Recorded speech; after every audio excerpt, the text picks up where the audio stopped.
Welcome to The Explainer. Today, we're diving deep into our own DNA for a genuinely fascinating journey. We're going to chart an evolutionary ascent, starting all the way down in the exhausting, noisy chaos of overthinking and climbing right up to the crystal clear state of pure essence. Now, we aren't going to just throw raw source text at you today. That would just be more noise. Instead, we're distilling the pure essence of something called the 23rd gene key. Trust me, if you've ever felt totally overwhelmed by your own mind, this is absolutely going to change how you see things. So here's our roadmap for today. We'll be hitting 6 key areas: our journey of evolution, the trap of complexity, mute versus fragmented communication, the secret of simplicity, awakening quintessence, and lastly, living your truth. Let's jump in. Starting off with section 1, the 23rd key, our journey of evolution. Think of the 23rd gene key as sort of evolutionary master switch inside us. It actually governs a very specific, very delicate process: how we take all those abstract, floating thoughts in our heads and translate them into spoken language. It reveals that our internal frequency completely dictates the reality we experience, and crucially, how we communicate that reality to the world. Ultimately, it's all about shifting out of that dense, chaotic noise and stepping into a really elegant, effortless simplicity. Now, I want you to really think about this for a second. It's a completely relatable human struggle, right? We are constantly trying to engineer safety and security using our intellect. We analyze, we overprepare, we try to plan for literally every possible contingency. But what usually happens? We just end up creating way more friction, more anxiety, and massive misunderstandings. Why is that? Why does trying to solve life with our minds usually just tangle the knot even further? Which brings us to section 2. The trap of complexity, or the shadow state. This is where we define our baseline, lowest frequency state, what the source material calls the shadow. When we're operating from a place of fear, we desperately try to white-knuckle our way through life using just our minds, and that creates this suffocating, dense cloud of complexity. We trick ourselves into thinking that if we can just figure it all out or talk enough to explain ourselves perfectly, we'll finally be safe. But actually, scratch that. This frantic overthinking makes genuine connection almost impossible. We end up breeding division, talking entirely past each other, and dealing with absolutely terrible timing. You know, the philosopher Ludwig Wittgenstein really hit the nail on the head when he said, "What we cannot speak about, we must pass over in silence." But the 23rd shadow, it completely ignores that wisdom.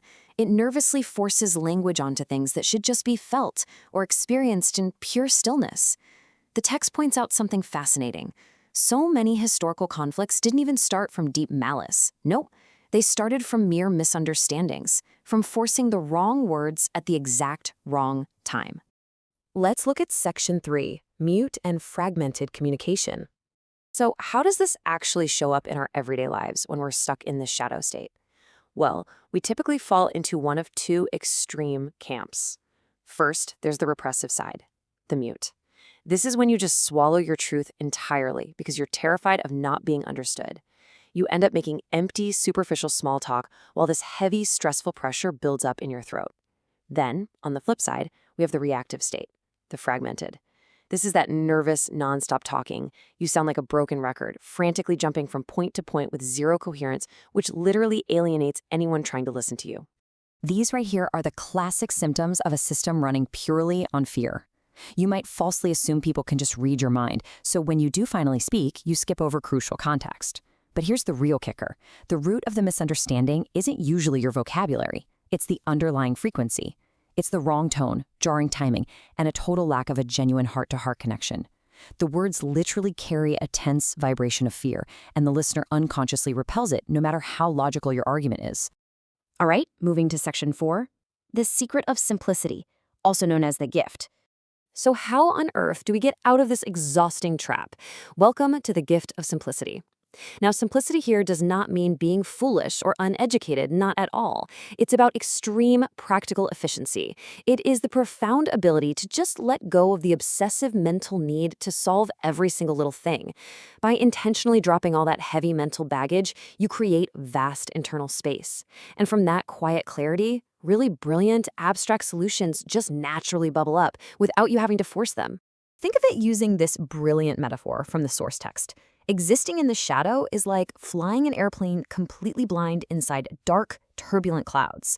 There is endless friction, zero visibility, and you're constantly panicked, searching for a way out. But the gift of simplicity? It's like finally breaking through that dense cloud layer and soaring peacefully in the open sky above it. The noise stops, you find quiet space, you suddenly view reality with objective, breathtaking clarity. As you step up into this gift frequency, you'll start noticing some very distinct traits developing in your life. You'll naturally start cutting out both physical clutter and mental waste. You stop leaning so heavily on rigid, defensive logic, and you embrace a much more abstract, almost artistic way of observing the world. You also develop this profound, sometimes totally surprising sense of humor, mostly because you start seeing the sheer absurdity in how humans overcomplicate everything. Slowly, you become this grounding presence, someone who cuts right through the nonsense and delivers advice that just hits perfectly. This brings us to Section 5, Awakening Quintessence, the City. Now we are reaching the absolute peak of this evolutionary ladder. This is the city of quintessence. At this incredibly high frequency, the incessant, churning machinery of the mind literally just stops. And the source text describes this not as a passing mood, but as a profound physiological mutation right down in your DNA. That human compulsion to think just dissolves into pure organic energy. You aren't trying to figure out the truth anymore, you literally become the truth. People operating at this level possess what's described as a spiritual Midas touch. They don't even need to preach at you, teach you, or correct you. Effortlessly, just by existing quietly in their presence, they act like living alchemists. They awaken the hidden truth, the pure gold, resting inside others. Their aura alone strips away all your deep-seated complexities and brings you right back to your own center. The text actually outlines 3 historical paths we take to try and find this ultimate truth. The left-hand path is the highly logical scientific route, but that always eventually hits a wall of unexplainable paradox.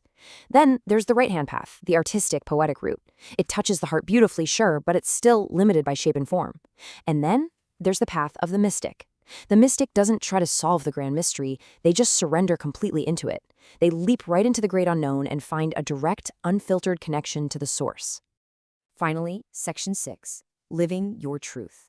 So how do we apply this ultimate alchemy today? Well, we often hear about the Buddha's famous middle way and assume it's about striking some delicate, careful, stressful compromise in life. But the text reveals it's actually a path born from total emptiness.